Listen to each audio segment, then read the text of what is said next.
Welcome to the Once Upon an Island podcast, number 2 on the charts, number 1 in your hearts. I'm your host, Wesley. And of course, I am joined by my lovely co-host, Mary. And today we're talking about Survivor 47, episode 11, in-depth winner analysis. But really, it's the final 7. We're down to the final 7, Mary. Mm-hmm. How did you feel about that episode yesterday? I thought it was a pretty good episode. I enjoyed seeing Rachel progressing a little bit more and maybe coming out of that shell a little bit of, is she going to be the winner or not? So I enjoyed seeing that. I thought she made some really good decisions last night. I actually enjoyed a little bit of seeing Andy's downfall. I felt like he had a couple of bad moments in the edit this week. And not that I'm like, yes, he's falling, but like, kind of like our predictions about him were correct. So that was kind of nice to see. I wasn't necessarily surprised that Kyla was going home. So that was, expected and whatever. But I enjoyed his exit. I thought he was such a, like Sierra said, such a gentleman. And that was really fun to see. You don't often see that. And that was really cool. So yeah, overall, good episode. I think it's why Sue was sick of him. She's like, ugh, he's just too nice. And he's poor. Just disgusting. I will let everyone know that if Mary sounds a little bit off, it's because she woke up and she could barely talk. No, it's because a 50-year smoker is pretending to be Mary and joining you on the podcast this week. So you're the conspiracy theorist now. Anyway, so if Mary sounds a little different, she talks a little less, talks a little lower, just keep that in mind. This is Thanksgiving morning. As soon as we're done recording this, we're going to your families for Thanksgiving. Yep. Yeah. So we didn't really have time to reschedule, basically. So anyway, just want to throw that out there in case it sounds a little bit different. That's what's going on. All right. So I thought the episode, Mary, was pretty good. I was wondering what you thought about the journey challenge specifically. Oh, yeah. How'd you feel about that? I loved this, actually. I was like, well, first of all, something completely different. Secondly, a puzzle that I love. Like, I play this puzzle all the time. Not all the time, but on I play your phone? this. Yeah, there's several different kinds of like variations of this. But yeah, I love this puzzle. I love the weights, like the intensity of that. Like a timer is intense, but like a weight that's about to drag your table off into the ocean. I don't know. It's the physicality. It was so dramatic and I loved it. I thought it was awesome. I've never said that about a journey. And I'm still not a big fan of journeys, but like. No, the block of vote was dumb. This should have just been. Sure. This should have been like everyone has to do it. Everyone is on a barge with weights. So they're all going at the same time. Can you imagine?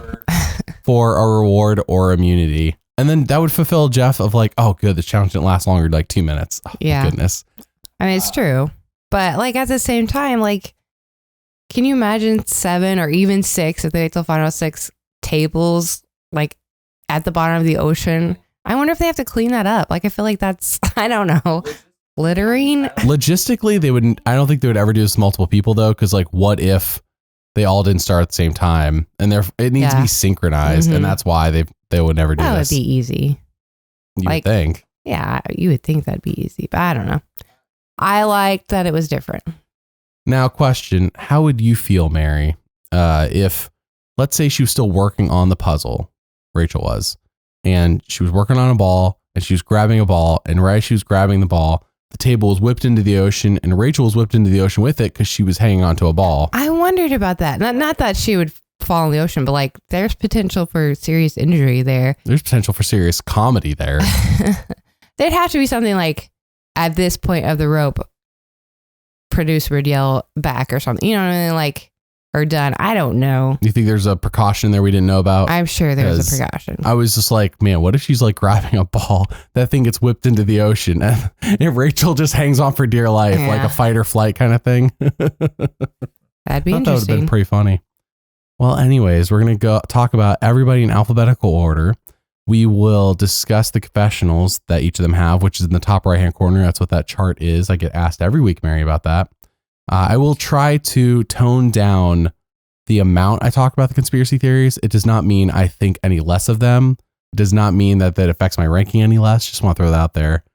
He just cares about you all more. I saw all the comments. I even joked the entire podcast yesterday with Rebecca, or for most of it, that I was being very demure, very mindmindful. I was going to say, did you make the whole episode? I made it up until winter analysis, and I'm like, okay, well, now we got to be for real. Nice. So I just want to throw it out there. I read the comments. I'm aware And I'm aware that people were sick of hearing, in my opinion, the truth. But I will tone down talking about the truth. But before we talk about Andy, Mary, I think it's time we do this one last time this season. Are you ready? Board game time. Oh, look, we did say at the same time. Almost. What is the game that we played this week, Mary? So this week's board game is Architects of the West Kingdom. It's a Garfield game. It's a worker placement game for 1 to 5 players. It takes about 60 to 80 minutes and is for ages 12 and up. What is the goal of this game, Mary? What are you doing? Yeah, the goal of the game is to please the king by developing a settlement. And you achieve this through a couple of paths, but your main objectives is to gather supplies to build buildings. There's also a fun, like you can gather supplies the normal way, or you can use the black market, which would decrease your virtuosity. You can also place your opponents in prison, which I thought was a fun aspect of the game. It is the same company that made Raiders of the North Sea and Explorers of the North Sea, which we really liked. Yes, we like both those games. Though we've definitely played Explorers of the North Sea more than Raiders. Yes. I will say this game at first, I opened the board and I'm like, this looks pretty simple. We then watched the How to Play Architects of the West Kingdom video. By the way, most of these games have videos on YouTube explaining how to play them. And that makes board gaming in 2024, whatever year you're in, much easier than it would have, I think, 10 years ago. Yeah. Like there's so many videos on just how to play different board games. So it makes it super easy. We watched it and I was like, oh no, this is kind of complicated. And then we played it. I was like, oh no, this is actually kind of simple. It's a little, I would say it's like medium difficulty for those who never played board games. But if you play any board, if you play Catan, I think this is not that hard to get into. Yeah. This is not that complex. I'm just saying at first it seemed like, oh, easy. And then I was like, oh no, complex. And I realized, oh no, actually, no, easy is not the right word. Fun. So it didn't seem hard, I guess. Right. I think that it's just that there were so many different paths, I guess, to the end that can seem like overwhelming. Right. But it's not. It's really not. It's not like Monopoly where it's like, get the most money and I win. And that's it. And like, that's all there is to it. There are many different ways you can go about this to win. And I like games that give you choice. Yes. And I felt like I had choice. There's so many ways. And I do like the prisoner part of that. I think that was a good twist where you can capture your opponent's pieces, put them in prison, which actually, speaking of Monopoly, they also have that. But you can't capture the people. You can't force them into jail, from what I recall Monopoly. This game, you can. Ha, ha, ha, ha, ha. So, but then again, it's a social maneuver because you do that. Guess what they're going to want to do to you? Revenge. Also, you can rob the tax collector, which I did. And Mary's like, I was about to do that. Yeah, Mary got really upset at me when I robbed the tax man. She's like, I was going to rob the tax man. So yeah, we really enjoyed this game. All 3 for 3 from Garfield Games. All 3 games we've played, all been bangers. On point. Yes, all great games. Thank you for sending us the game. We appreciate it. Link in the description for anyone wanting to check it out. We highly encourage you to. All right, Mary, who's our first player? Well, it still is Andy. Andy had 7 confessionals this week with a total of 56. He does have Matt Chat and nothing else. Yeah, he doesn't have anything else indicating winner. If anything, it seems like anytime they try to show Andy as like a mastermind or a very smart person, like even yesterday it was like Andy's doing this math and then they cut to Caroline going, okay, Andy's crazy. Yeah.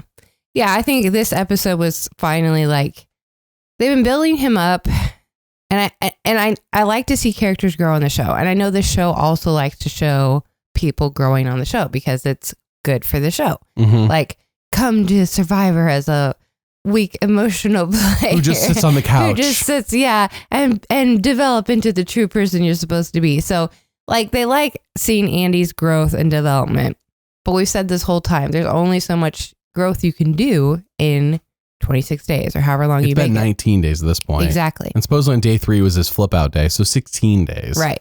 So yes, they just kind of show in this episode, okay, yeah, Andy is growing. He thinks he's on top of the world. Yes. But he really has no clue what's going on in the game. So, yeah, I mean, what was that logic? Like, sure, I get the statistics of a coin flip, but Kyle is not a coin. Like, Kyle winning challenges is not the same statistic as a coin landing on its edge. So I think here's how Andy did the math. Correct me if I'm wrong. There was 8 people in the game when he was talking about the 8 of them. So that's important. Kyle has only won 2 out of 4 challenges when everybody's available to win all of the immunities. Like when he's competing against everybody for immunity, he only won 2 out of 4, which is kind of the point we were making every week. Like people were talking him up. It's like, again, one was a 3rd place victory. And one was when he's only competing against, I think, either half of the cast or was it just the men? I forget whether it was a man and a woman win that one. Either way. It was half the cast. Okay. So either way, he only won twice when everybody's available to kick his butt. And Andy was saying, okay, with those odds, with 8 people, that means Kyle's winning 6.25% of the time. And like, sure, on paper, that's what's happening. But also that acts as if every immunity challenge from here on out is going to be everybody's available. No other shenanigans are going to take place. And like, let's be real. Right. Well, like, that's what I mean about statistics. It's like sometimes it takes out the human element of it. It's the survivor element of it. Like Kyle's really good at challenges. Like there has to be something you can add in for that mathematically. But Andy wasn't even saying Kyle has a 1 in 8 chance because that's better than 6.25%. I'm like, that's what the math seems wrong because Kyle has a 1 in 8 chance or a 1 in 7 if he stays after the vote. Yes. It's like Kyle does have a 1 in 7. I wouldn't say he has half of a 7. Like he has better than one out of 7. I wouldn't say he has I don't know. It's like his math was very much like on paper. Sure. I guess the theory sounds right, but like, let's be real. Kyle has better than 1 in 7 chance of winning immunity. Obviously. Even though he doesn't have like 100% chance, he's not that good. I got Andy's point, but at the same time, it's like Kyle's a threat. I did agree with him when he was, he had a good handle on it as far as like, well, what else has Kyle done? He's a one-dimensional player. This is all he's done. And that was correct. But, at this point in the game, you can't just go against your whole line. Like he still voted for Genevieve. He went against his whole alliance. He stuck with what he thought should happen. It didn't happen. I think he's in a bad spot. I think that's why in the next time on Survivor, Sam and Genevieve are trying to pull him in because they're going to be like, oh, look, your alliance doesn't believe in you. They don't trust you, whatever. I don't think they have a shot of pulling him over, but I still don't think he's winning because here we are getting close to the end and the show's finding like, okay, yeah, Andy doesn't really have it all together. We've been trying to portray him as like this growing character who's a mastermind. It's finally transforming into his superhuman self or Superman, whatever. But he really isn't. He really is. I'm not downplaying his growth. He has grown. But like I said, there's only so much you can do. So I don't know if he's actually changed at all. I think his position in the game has changed. I don't think Andy has changed at all as a person. I think Andy's the same person he was 2 weeks ago. I would disagree with that. Okay. That's fine.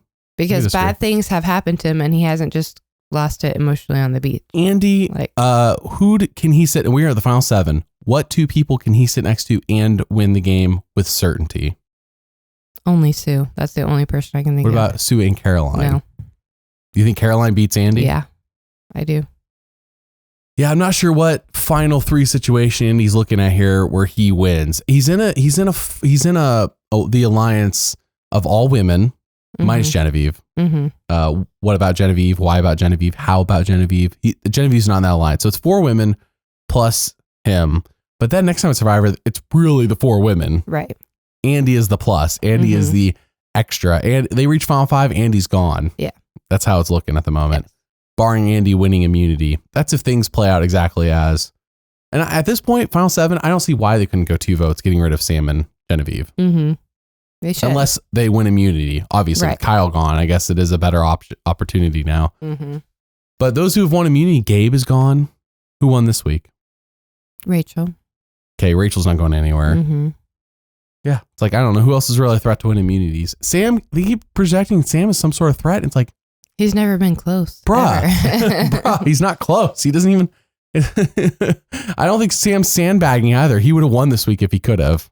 Yeah. Yeah. I don't think this was a sandbag week. I think if Sam could win immunities, he would have won it this week. Well, this week was such a hard challenge. Like, sure. But he wasn't even close. And this is a common type of challenge on Survivor. Right. So I know we're talking about Andy. Yeah. Andy for me is ranked number 6. Oh, sorry, 7th. Oh, he's 6 for me. He's 7. He's above Sue. Nope. Spoilers. Andy for me is number 7. I just don't see any final 3 where Andy wins. I think it was said very accurately this week when I believe it was Genevieve who said basically Andy's a goat. Yes. Was it? It was her or somebody else who said. It was Genevieve. Okay. Yeah. Yeah. I said Sue and Andy are goats. We need to remove the goats. And like, I get what Genevieve's saying, but she's saying it from a position of being at the bottom. Yes. When you say that at a position of power, sure, maybe. But even in a position of power, you don't really want to get rid of goats because you think to yourself, I will be at the end with the goats. So it's not a good pitch, but we're not here to talk about Genevieve at the moment. But the point is, Andy's a goat. That's how he's being viewed. He's viewed by Genevieve as a goat. We know Sierra doesn't like him. That's 2 already. Guarantees, and at the moment, that do not view Andy as a winner. Right. We also have seen him be kind of downplayed by Caroline. Like, what is this guy thinking? As well as kind of, I hate to say manipulated, but a little bit manipulated by Rachel by telling him what Genevieve said without saying and Sue, which is fine. But she wants to make sure that people stay mad at Genevieve. You know, she wants to make sure she's stirring that pot a little bit. So, yeah, he's definitely, he keeps saying he's moving the pawns, but it's clearly he's the pawn being moved. And every time a vote is happening, he's like, I made this happen. It's like, did you though? Did the Annika vote happen because of you, or did it happen because Sam and Sierra wanted that to happen? It's like, it wasn't Andy on that one. And the other vote, I forgot the other one he claimed. I'm like, I don't remember it thinking, oh, yeah, Andy got him. I mean, Annika's the only one it could really be because it was 2 and 2 and he was. And who's going to give him credit for that? Not Sam and Sierra, who actually made that happen. Right. Like, sure, he could have flipped to but like, it really was Sam and Sierra. Right. He did not have any position of power at the moment. And who's going to, final 3, well, I made the Annika vote happen. And Sierra's like, excuse me? Yeah, exactly. Sam, if he's over on the jury, no. Yeah. Yeah, that's what's going to happen. So he needs to make something. Andy needs to have a string of episodes now. And we just got done with episode 11. So he has 12 and 13. And I guess fire making. Andy needs to like do everything from here on out. And it does not look like that's going to happen. Right. To have the jury respect him and be like, Andy, I underestimated your game. I did not know your game. So Andy for me, number 7 for you, number 6. Who is next? Next is Caroline. Caroline had 6 confessionals this week with a total of 30. So she's Sweet Caroline. Not catching up. I was going to say she's kind of catching up. 6 confessionals is a lot for her. Does she have more than Rome? Let me check. No. No, Rome has 38. It is the most confessionals she's got all season, though, with 6 in this week. But everyone, I felt like it was pretty fairly equal. It took until episode 9 for Caroline to pass Asia. And Asia was only here for 3 episodes. It took Caroline 9 episodes past Asia's 3 episodes of confessionals. Crazy. So, right. Crazy. With that in mind, Caroline is number 3 for me. Oh my gosh. My top 2 are like. We agree on the top 2. Yes. I was going to say like. Finally. Number 1 is pretty much clear for me. Number 2, yeah, possible. Anything else is like, you have no chance. Well, you have a slight chance. There's one, I think for me, it's the top 2. I agree with you. And then there's one wild card where if the winner happens from this wild card, that would be, wow, how did you do it? So anyways, Caroline for me is number 3. And I think Caroline pros, she's in this four-person women's alliance. Sure. At the moment, she looks locked to make final 4. I mean, you can't ignore that. Now, will this Gabe vote be viewed as a Caroline move? Because she's like, I don't want to sit on my hands. I got rid of, had to get rid of Gabe. I'm not saying Caroline was the only person who got rid of Gabe, but it seems like the story is projecting that was a move Caroline needed to make. Otherwise, she would be Gabe's goat. Yes. Good on Caroline, by the way. It's not sitting on her hands. I really appreciate that. But the storyline here for the whole season, where is Caroline's consistent storyline all season? It's like she was not really there in the pre-merge. Right. No, unfortunately, Caroline still just lacks a lot of the content. We get like a half sob story from her. Like it was so close. She's doing personal content about her past. There's like the sad music and everything, but there's no pictures. But it was definitely like, you're supposed to feel for her. You're supposed to connect with her. And I get that she is like I think she's a really relational player. I think she made that connection with Sue again after she felt like she broke it. And she's like you said, she's in that underdog alliance where she's clearly like tight with Rachel, Sue, and even Teenie and Andy. I'd say Teenie and Andy are on the outs a little bit. But anyways, like she's a relational player.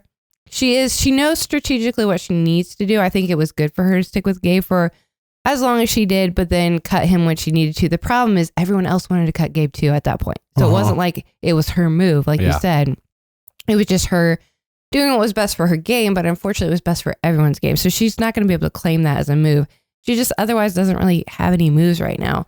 And where's her storyline? Right. With the lack of content for her, we don't know what other things she has or has not done. That says a lot about, by the way, that Caroline's number 3 for me. And I'm like, Right. But where's the Right. storyline? She's number 4 for me. It's not unheard of for somebody like this to win. Mm-hmm. It's just unheard of in the new era. Right. Exactly. Post Erica. Because I feel like Erica was a defining point. That story and that season was a very defining point for the storytelling of the show.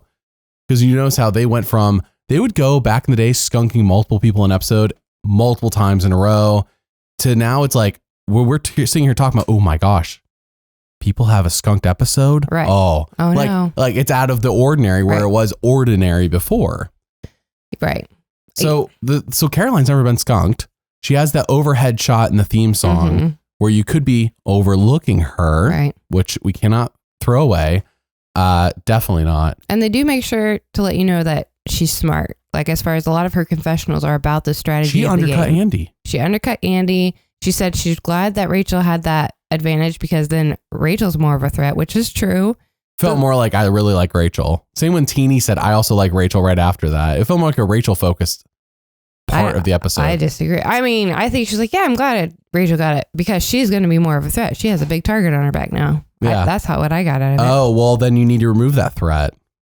So if Caroline was to knock out Rachel and Genevieve, we'd be sitting here being going, I did not know your game, Caroline. Right. I did not see this coming. Right. So it's possible, like she does still have a shot.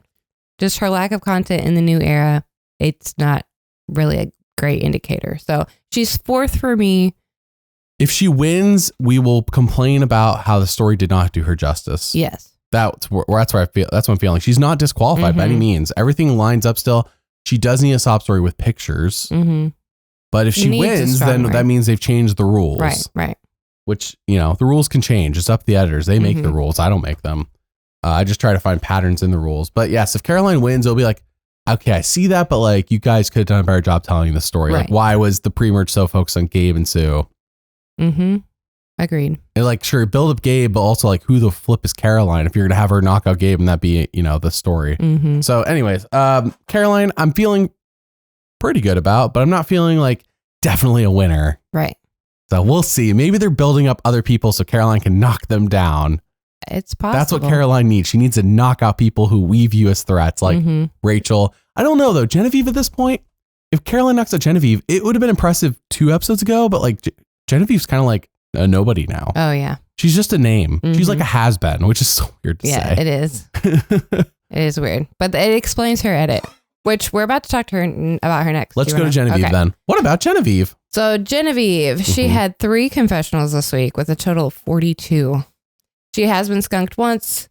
She does have that moment in the theme song where she's like looking with the bats, not up at the bats. Yeah. Well, yeah, not really. Yeah, you're right.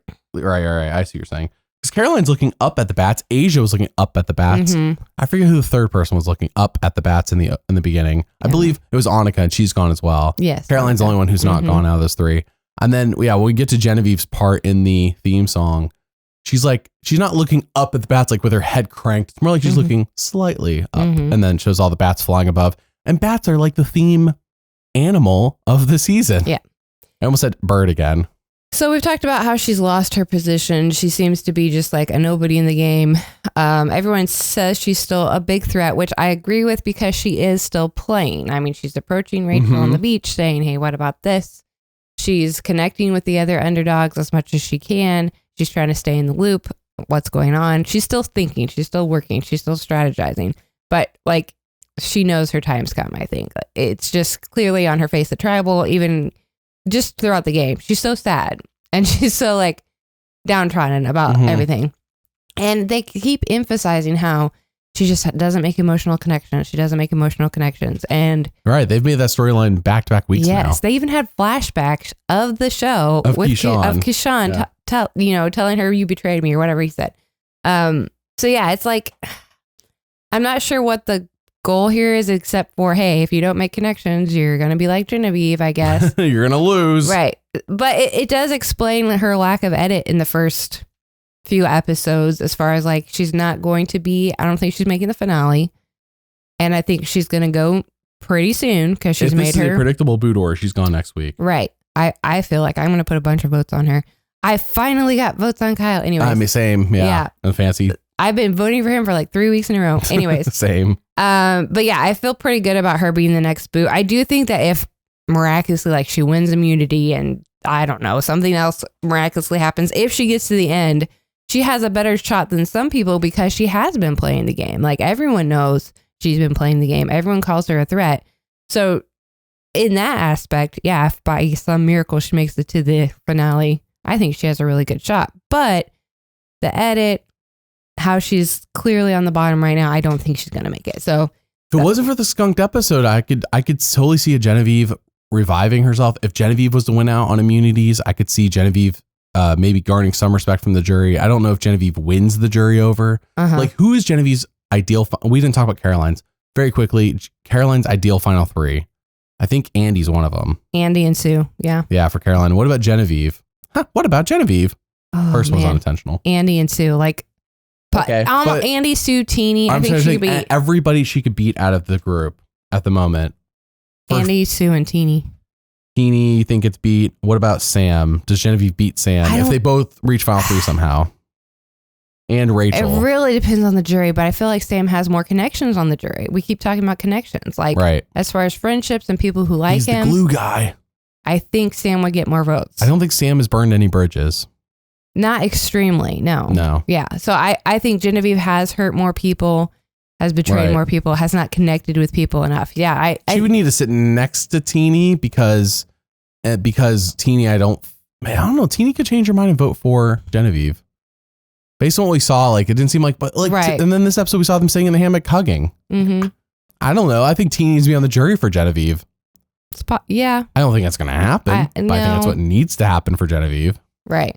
She has a super hard path to the end. I don't see it, but she is a smart, good player in some aspects. But she has a skunked episode. She has an episode with 0 confessionals for those wondering what skunked means. She's 5th for me. Nobody's been purple though since season 41, thankfully. Good, yeah. I know. She's 5th for me mainly because of the edit as well as just like her position right now in the game. Yeah, Genevieve for me is number 4. Because she's a woman. She so sexist, Mary. Yes, that's part of it.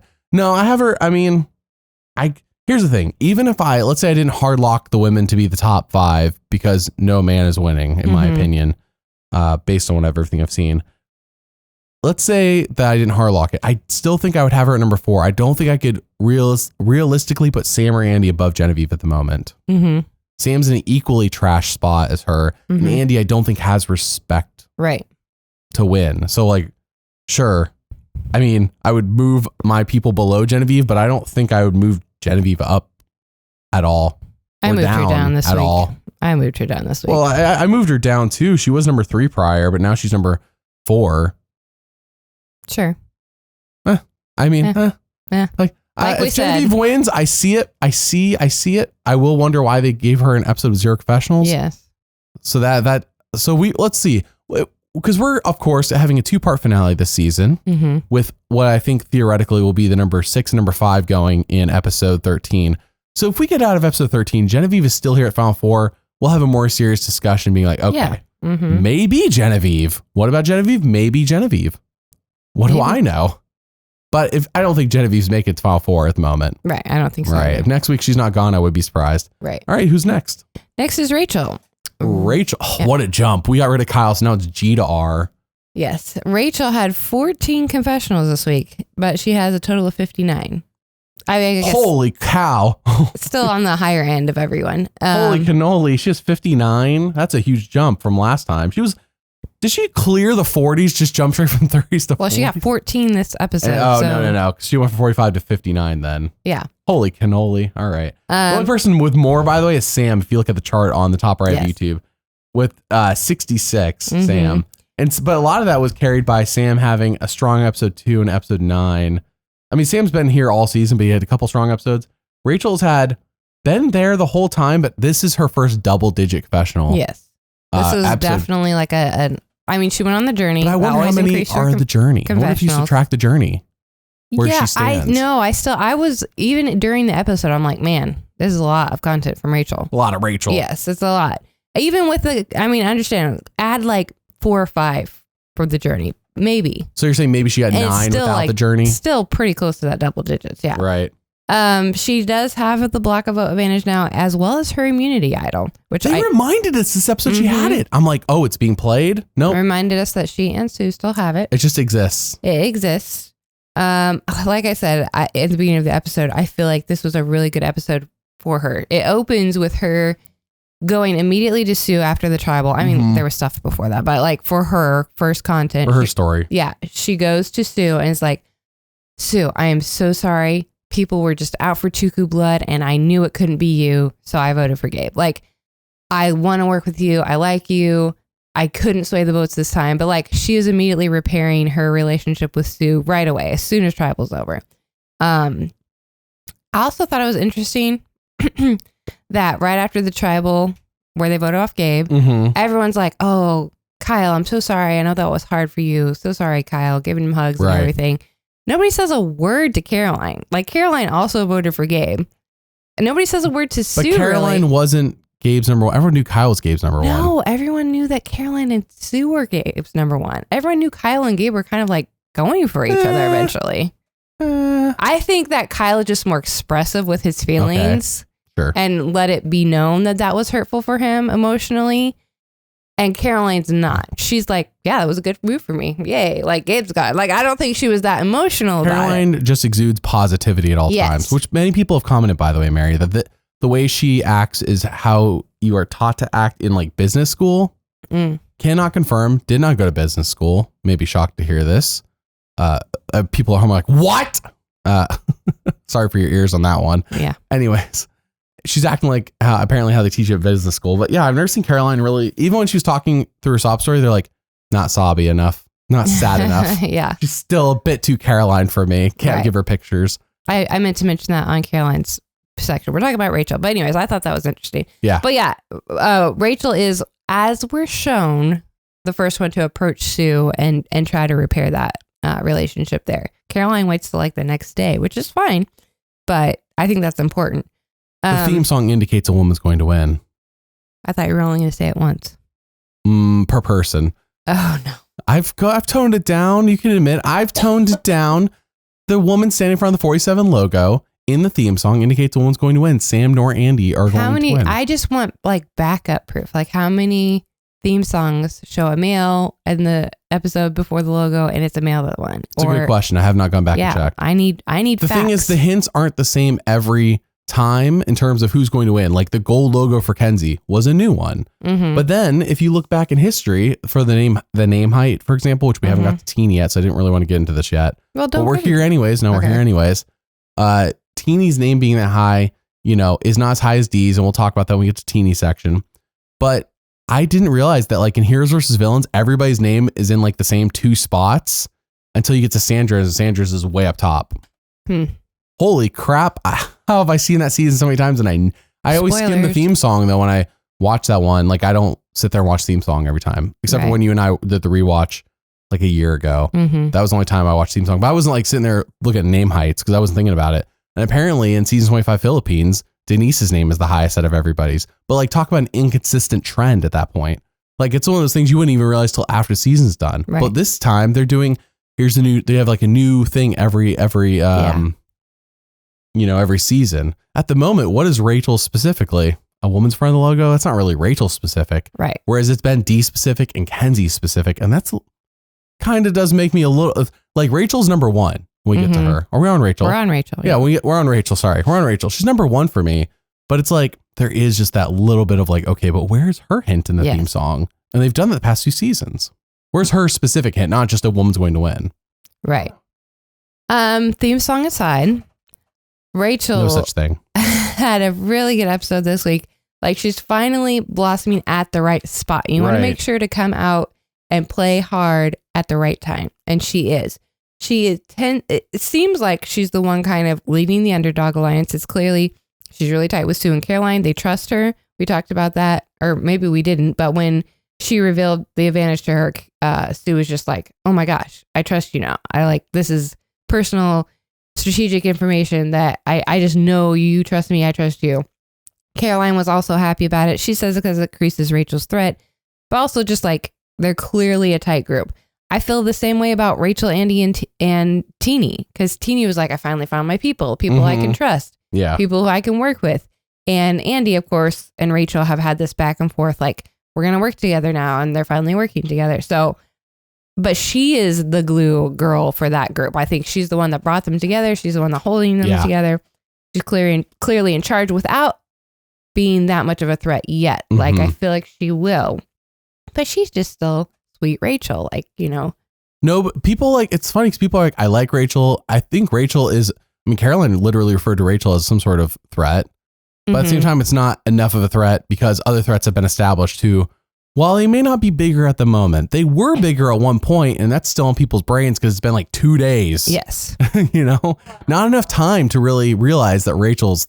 That's what I'm saying. You still have Rachel kind of pushing those threats. Like, oh my goodness, Andy, Genevieve said this. Oh my goodness, people, we need to make sure Sam doesn't win immunity, whatever it is. So she's quietly planting those seeds, and it just being so strategic. She's about reaping the benefits of a shorter season, in my opinion. Her going on the journey, like, you could tell she didn't want to go, but she didn't want Genevieve or Sam. Yeah, that was a smart move. To get an advantage. It was super smart, and it was the right move. But if she blocks a vote, everyone's going to know. Everyone either A, knows she has it, or B, when she plays it, Sam or Genevieve will be like, well, duh, who else has gone on a journey lately? What she should do is this next vote, since pretty much everyone thinks she has it, is just go ahead and use it for whoever they want to vote for.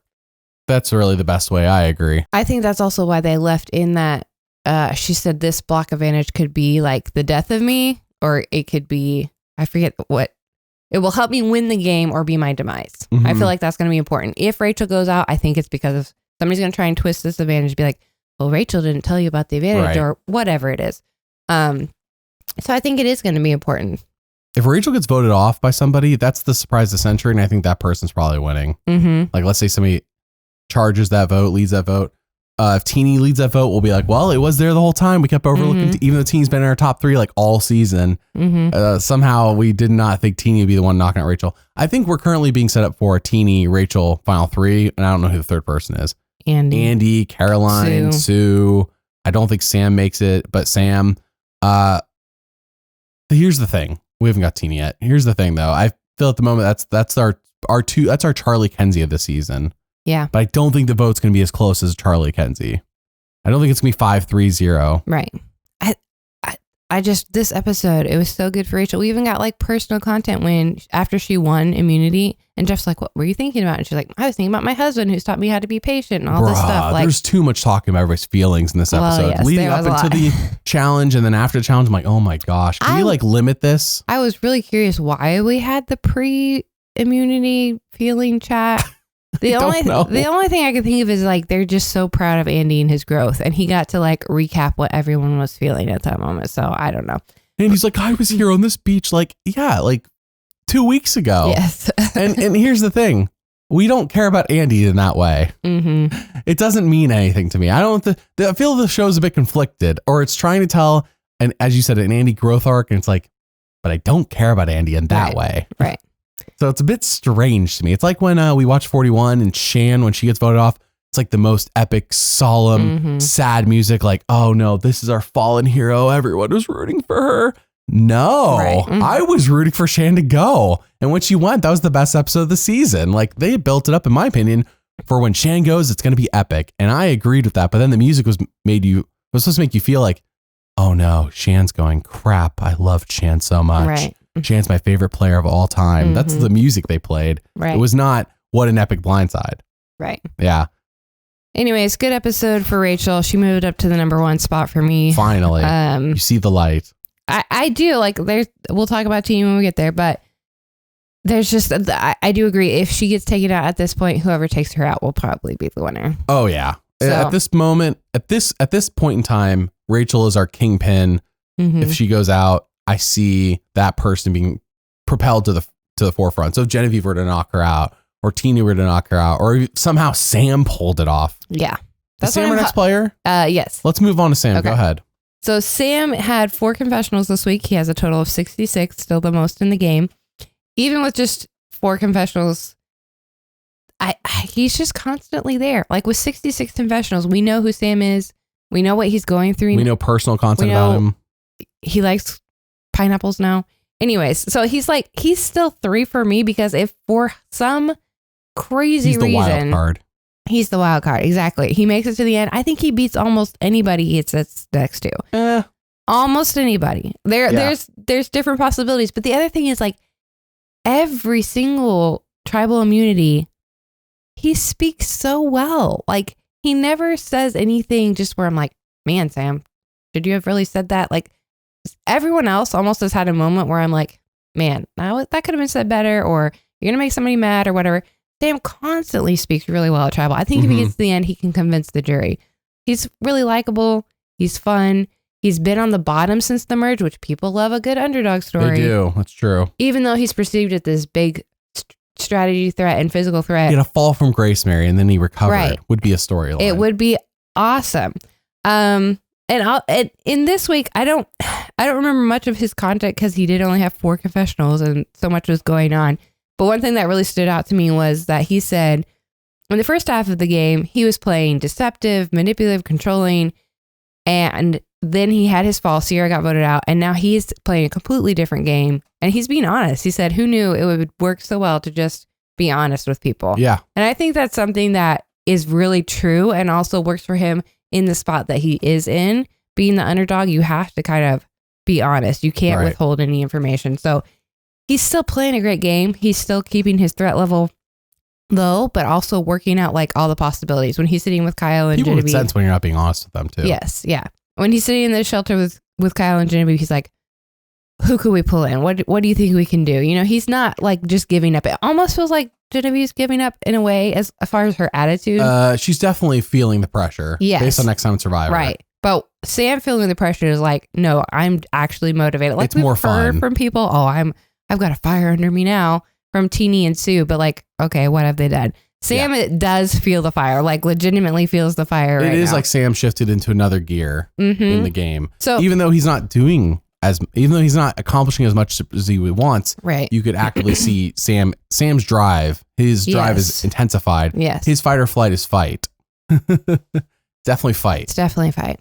So yeah, he's not in a great position in the game, but he's still 3rd for me, which I know you disagree with because a woman winning the game, whatever. But I just feel like if he does make it at the end, like I said, there's almost no one who could beat him, in my opinion. If Sam could finally be the challenge beast everybody thinks he is, and he immunities his way to the end, beats somebody at fire, I think Sam has a legitimate shot at first. It does depend on who he's sitting next to, don't get me wrong. He has a legitimate shot first. I just don't think that's happening. Yes. I think Sam and Genevieve are the next 2 in some way, shape, or form. Yeah. Now we truly need somebody to go rogue and be like, I'm not settling for the spot I'm in for that not to happen. Here's the thing, an alliance of 5. Okay. Think beyond the next vote. You're in an alliance of 5. It's a final 3. Like ideally the women, and I think that's why the women are like, we'll be final 4. Cause I think everybody can accept the final 4 being like, okay, fire makings are toss up. I think that's what's so funny. Survivor's like, we're going to make the game more dangerous. We've added a final 3. We've added fire making. If anything, you've made it less dangerous because when it was a final 2, it's like, son of a, there's less only spots. 2 people. There's only 2 people. There's nothing's guaranteed until 2. You know, that's why you see final 2 deals were more often back then. Now it's like final 4 deals are okay because, and at that point, it's like what, a third of the cast, right? 4 out of 18, whatever that is. You know, it's not as scary to make a final 4 deal than it was to make a final 2 deal or even a final 3 deal. It's the game's gotten less dangerous as a result of knowing, okay, well, I think we all can accept we'll go to fire making. Right. Because at least the game isn't up to a vote. It's up to my skills at fire or your skills at fire. Yes. Right. I mean, that's how I would feel. I'm like, yeah, final 4. I'll do final 4s all day. Why not? I'll do final 4s with every set of 4 people in this cast. Whatever. So yeah. Who are we talking about again? Sam is number 6 for me. Wow. Right. If I didn't have a hard lock on women versus men, I'd have him at number 5. Like that's it. That's all the difference. Yeah. I wouldn't move him that much up. I need to see him to actually accomplish something. And I haven't seen him accomplish anything. I know his drive is there. I know he wants to. I know he's trying, but I need him to actually do something for me to move him up. And at the moment, without an idol, I'm not sure how he's going to do anything. We need just some normal idols here in the game to turn things around. Normal idols, not beware advantages, not block of votes on a journey, just an idol. You know, that thing that they invented and we were all like, wow, this really changes the game whenever people play it. We haven't really seen like normal ones. Yeah, that would be crazy. Crazy. Insane. All right, who's next?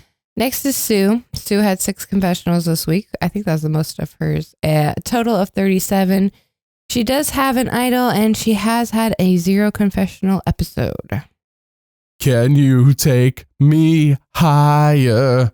Now fly me away from the pores named Kyle. Oh my God. Sue does not like poor Did you people. make that up last night? I did it right now. Okay. That's the Higher by Creed, but I changed the lyrics. Yes, Sue is flying high. She's only 45 years old. Everybody knows this. Though I will say she has the maturity of a woman who's 59, Mary. Mary did not like that joke. She's like, it's not funny. Sue's face is so dirty, Mary, from all the contouring she's trying to do, for those wondering. Is that what it is? Yes. I thought maybe she's trying to hide like how old she was. But it really just I think it's, yeah. emphasizes how old agreed. she is. I think Sue's waiting till the reunion to go, by the way, I'm 59. Everybody goes, yeah, okay. Yeah. You might get one shocked face, but like everyone else be like, yeah, that kind of makes sense. Well, Carolyn of 44 said, I think Sue's trying to contour her face with charcoal, and Sue confirmed on Instagram that's what she's doing. Oh, okay. So she's trying to use charcoal as makeup. I don't know, man. Like, I think you just go with the natural look. Yeah, it's a bad look. It's a bad look to try to contour with the charcoal. I think it's okay to be on Survivor and have your natural look. If anything, I think some people are more attractive on Survivor with their normal look than they are when I see them with makeup and stuff at the live reunion. I'm like, actually, I think you were more attractive on the island the way you were. Now that you're all gussied up, I'm like, you know. That's your personality. It's called island hot, Mary, and it's not just me. I've seen many people say this. Cool. I think you would be island hot. Thanks. Well, okay, now you're supposed to reciprocate. Yeah, you would be island hot too. Thank you. I don't believe you, but thank you. Well, you don't wear makeup or anything. Correct. Anyways, there's not a lot to talk about with Sue. This was her second most confessional episode, and it was just because she was blindsided by Gabe, and then she finally got Kyle out. That's what I think. She has a 0 confessional episode. And who is Sue beating at Final 3? Who is her ideal Final 3 where she wins? At the moment, I don't see anybody. She's the meme character of the season. Yes. And with that in mind, have her at 5. I have her at 7. Her and Andy are basically interchangeable if I was not hard locking men and women, but I am because a woman is going to win. But the reality is like, I don't know. Sue needs to completely change her game, and I don't see that. Like, she got blindsided on the Gabe vote. This week again, it didn't seem like, I don't know who voted for who, but I think Sue's in on the main vote, but it wasn't like a Sue decision. No, she wasn't. What credit Sue getting come a Final 3? Right. Even when, so Andy was trying to pitch Genevieve over Kyle in the shelter, Sue wasn't there. Like, everyone knows Sue's just going to vote for Kyle. At Tribal, she's like, nobody's going to sway me. I'm voting how I'm voting. So yeah, like maybe the fact that she was going to be unmoved and would have been upset if they voted for Genevieve over Kyle, maybe that was a factor, but it's not. Yeah, she didn't push the Kyle vote.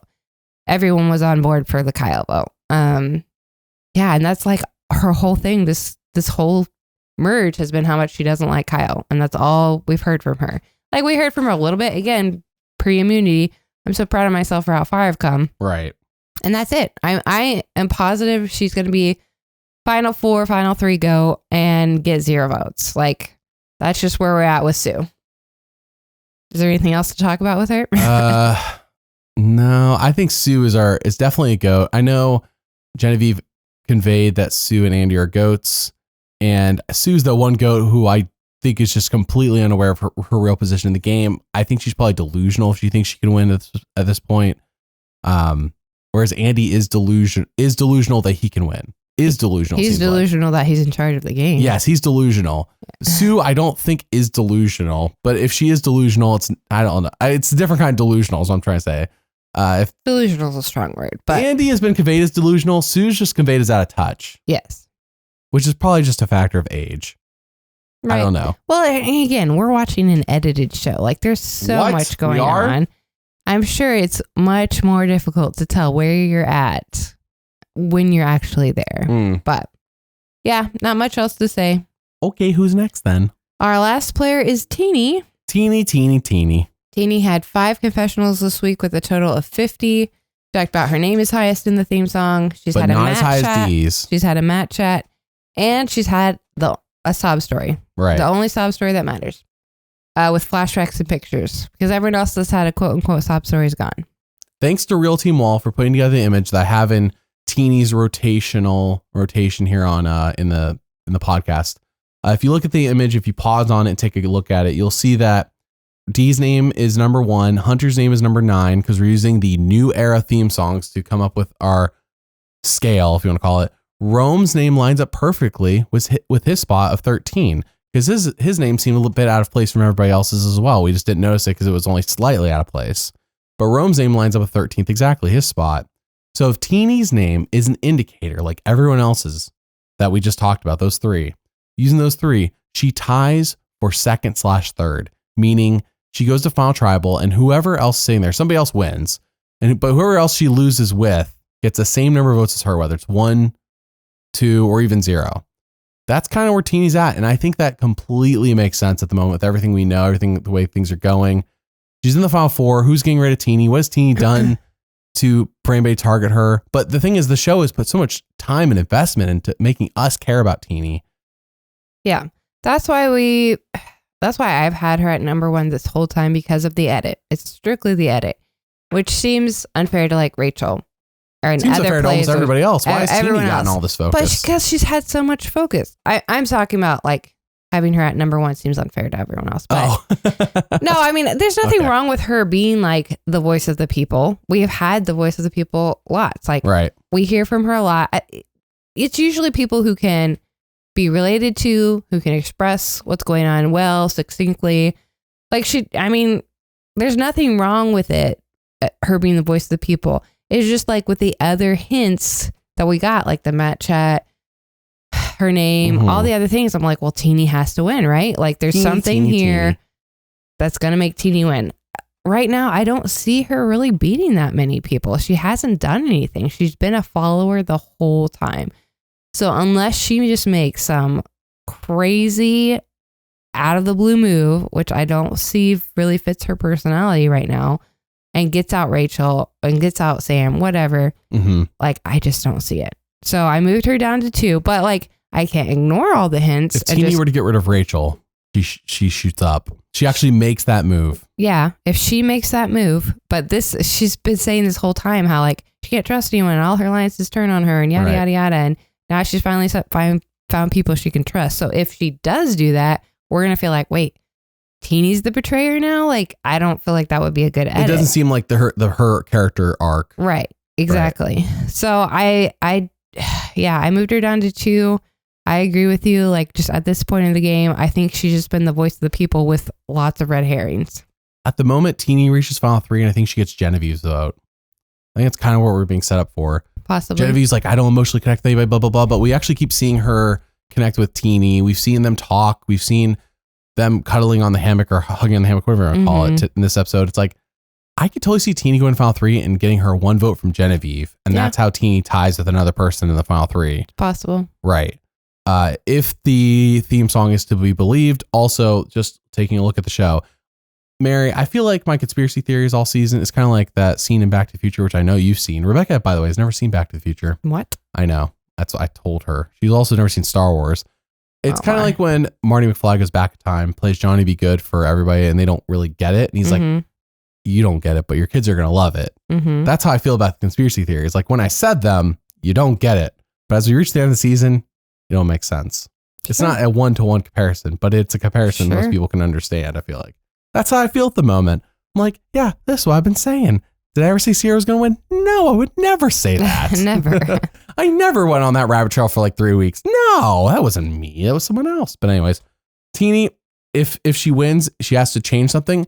The show has invested time. It is possible. It is not impossible. That's why she's number 2 for me as well. They've put so much. There's a sob story. We got a Matt chat. The name the highest in the credits, though I don't think that's, but again, if Teeny wins, that means, okay, well, we need to throw everything out that we thought about the height. Very possible. I don't think it's possible, but very possible. There's just so much invested in Teeny. It's like, what about Teeny? If Teeny makes a move, I see Teeny winning. But at the moment, it feels more likely that Teeny's going to be 2nd/3rd place and get like a vote. Yeah, I agree. Right. But there's just so much there. They've put so much time and effort into Teeny. It's like, okay, if Teeny loses to somebody, I guess at the moment it's Rachel. Rachel does not have that much time and effort, but I guess they got a couple episodes left. Rachel can get a sob story. I mean, Caroline almost got one this episode. Caroline of all people. I am curious why Kyle voted for her. You'd think if Andy was actually like, because Andy still voted for Genevieve. Mhm. If Andy was actually trying to get a Genevieve vote, he would have told him that. I don't know. Why did Kyle vote Teeny? Yeah, it seemed like Andy kept Kyle out of the loop, which wasn't a smart move. And so Kyle was just kind of going blind. But why pick Teeny? You know, like, does he perceive her as a threat? Does he perceive her as a target? Was he just throwing a vote out there? Like, there's so many other targets that I would have, but I don't know. Maybe there's something we don't see is what I'm saying. Yep. Teeny. The show's focused so much on Teeny. If Teeny hadn't gotten all this focus from the show, we'd be like, Teeny who? Right. Teeny's like Caroline. But no, Teeny's like Caroline with a bunch of focus from the show, in my opinion. It's like, okay. All right. Okay. So in our fantasy game standings, we both moved up because we both put some votes on Kyle. I moved up? Well, Wow. you're number 5. I'm at 5 now? Yeah. And I'm at 6. I was at like 6 or 7 last week. Man, I mean, Gabe and Annika are gone. So like everything is riding on my votes. Mm-hmm. I don't think I'm winning at the moment because I have Teeny as my winner pick. And it's like, feels too late in the season to change it to Rachel. Like, what am I going to get? 4 points? I'm like, I might as well bank on Teeny, go for the win. And if Teeny wins, I get 11 points. But I mean, Rachel, if I change to Rachel now, I'm only at like 3 or 4 points. I'm like, sure. Same. Yeah. So next week, so we're doing pretty well. I'll show both group 1 and group standings here. Of course, the winner of the whole season gets to pick a story video for me to make, which will take me 4 to 5 days to do. So it's like you're picking a week of my life. You're welcome. So first and second place also get a game of a copy of the game Castaways. All right. With that, I am showing both groups. Mary, what are you feeling going into next week? How do you feel like at the moment you're going to split your votes? Definitely between Genevieve and Sam, I think. Like, I'm debating on Andy right now because I'm afraid of like all the flipping he's been doing, that somehow they're going to sway that vote. But I think it's going to be Genevieve. And next time on Survivor shows the 4 women separate from Andy going, we're the final 4, and like women power, the thing that Teeny was wanting. Right. By the way, a couple weeks ago, we were talking about the Black Widow Brigade. Yeah, I think I'm going to I'm going to put more of my votes on Genevieve than I would on Sam. I think I'm going to do Genevieve, Sam. Who, like, there's got to be a third person. I hate when I'm like, dang it, I put everything on this like 1 or 2 people. And it's like, I should have put a little bit on the third. Yeah. So I probably will put most on Genevieve, though, out of the 10 votes I got. I agree. Yeah. Especially with the way she's crying. She's making a fake idol. That's some desperation moves. It's true. Yeah. Very true. Well, anyways, we'll definitely do this again next season. It's been fun this season. But that's it for our podcast. We're time for us to end this thing, Mary, and go celebrate Thanksgiving. I know most people listening to this will be the day after Thanksgiving. I should have said it yesterday, but whatever. Happy Thanksgiving. Happy holidays. Thank you for supporting the channel. We greatly appreciate it. I just said thanks. Oh, yeah. Thank you. All right. Bye.